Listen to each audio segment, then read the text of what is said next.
Vous faites partie des 16 millions de célibataires en France, hommes ou femmes. Voici quelques idées pour passer une belle Saint-Valentin. Et surtout, amusez-vous. Julia est triste. C'est la Saint-Valentin et les célibataires. Cette fête de l'amour est agréable pour les personnes en couple, mais elle paraît bien moins agréable pour Julia qui est célibataire.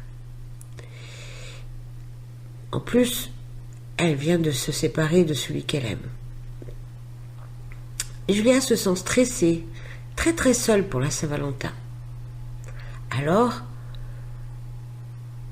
on a pensé la réconforter avec une petite liste de bonnes choses à faire rien que pour elle. Vous aussi, faites de ce jour spécial votre jour.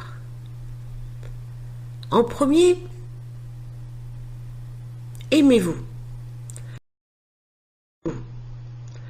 À force de chercher l'amour d'autrui, on oublierait presque de s'aimer soi-même. On ne parle pas là d'égocentrisme ni de narcissisme, mais simplement d'avoir pour soi-même de l'amour fait de bienveillance, de fierté, de respect. Être capable d'aimer passe nécessairement par l'amour de soi. Sinon, comment celui ou celle qui ne s'aime pas pourrait être aimé? Alors, ce jour est le vôtre. Donnez-vous de l'amour et acceptez-vous. Deuxième point. Offrez-vous une ambiance zen. Allumez des bougies, préparez-vous un bain aux huiles essentielles, néroli, bois de rose pour les femmes, bois de santal, lavande pour les hommes, enfin, les huiles essentielles de votre goût. Toutes ces petites attentions que vous avez pour vous-même vont vous soulager de cette sensation de solitude.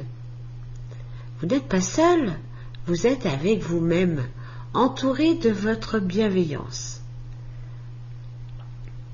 Troisième point, le regard intérieur.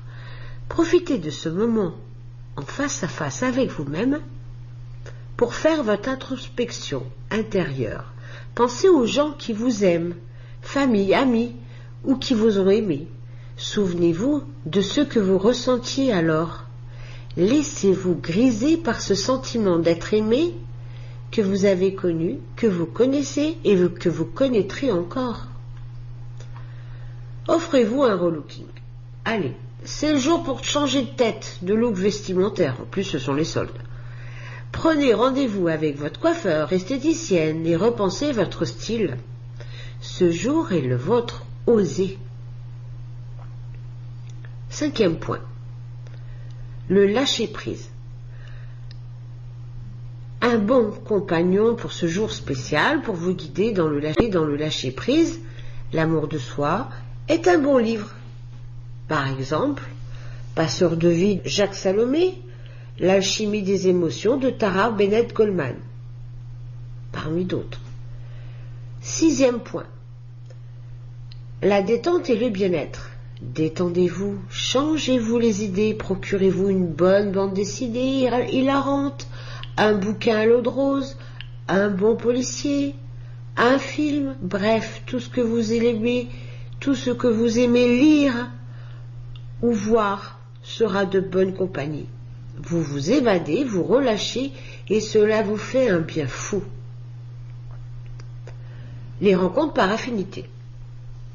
Plutôt que de vous inscrire sur un site de rencontres, rejoignez des célibataires autour d'un thème. Vous aimez la cuisine? Le cook dating peut être un concept intéressant.